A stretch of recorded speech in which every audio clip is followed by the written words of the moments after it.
Bonjour tout le monde, j'espère que vous allez tous très bien. Donc jour numéro 4, nous sommes mardi 19. Donc départ d'Oa Binh, province, vers la province de Minh Binh, baie d'Along terrestre. Petit déjeuner simple chez l'habitant. Grosses larmes et compagnie, amener des mouchoirs, voire même une palette au cas où. Ça c'est sûr. C'est pas indiqué, hein, mais c'est sûr. Bon bref. Départ vers le sud en direction de Minh Binh, environ 150 km.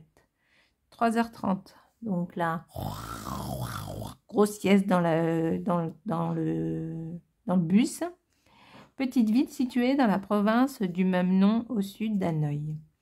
Avec Oahu, Tam Quoc et Trang An, elle s'intègre à un site d'une rare beauté communément appelé par les Vietnamiens baie d'Along terrestre.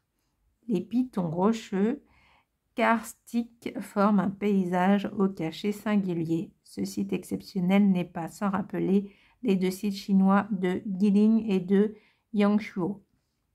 Arrivé à Minh Binh, petite ville située environ à 10 km de Oahu, au cœur d'un village d'une grande beauté fait de hautes formations rocheuses. Vous vous dirigerez ensuite vers Oahu, environ 12 km, ancienne capitale du Vietnam au Xe siècle, sous les dynasties Dinh puis Li. L'ancienne citadelle Oahu, en grande partie détruite, couvrait une surface de 3 km². Des remparts protégeaient les temples, les sanctuaires et les salons d'apparat.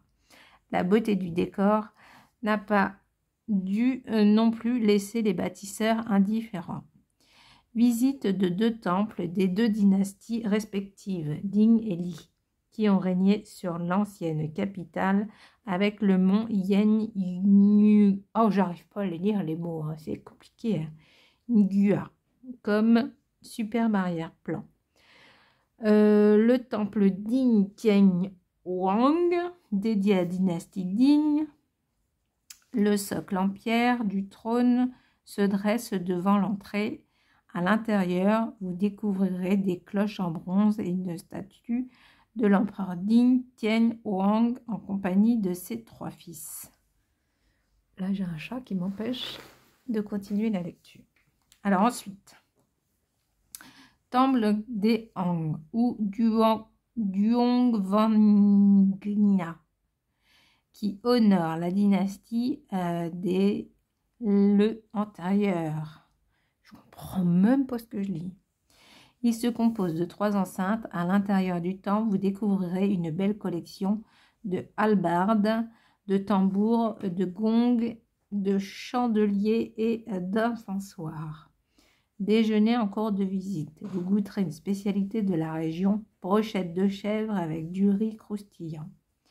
Vous rejoindrez ensuite Tam Quoc, 3 grottes, un site voisin pour découvrir un univers dantesque au milieu d'un paysage aquatique avec d'immenses pains de sucre tombant de façon abrupte dans la rivière.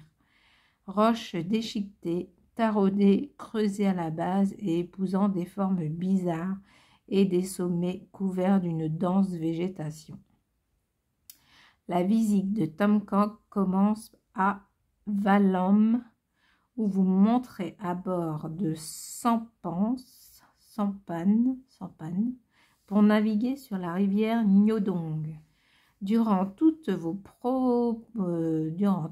promenades au fil de l'eau, au milieu des rizières et des montagnes, durée 1h30 environ, vous contemplerez les formations rocheuses, les grottes qui jalonnent votre parcours et découvrirez des sites comme celui de Bijdong ou grotte de Jade.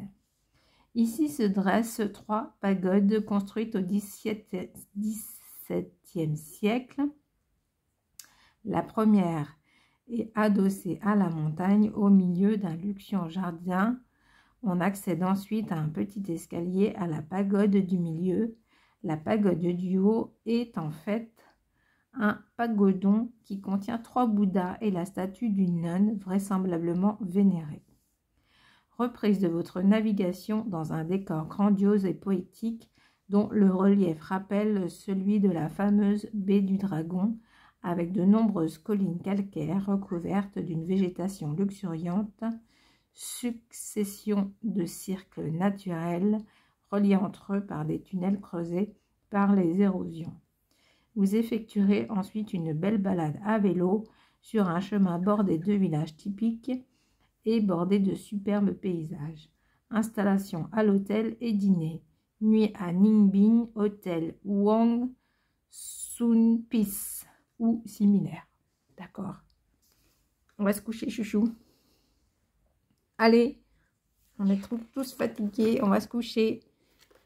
Bon, bah, la suite en vidéo, hein. Je vous souhaite une belle journée à tous et puis je vous fais plein de gros bisous.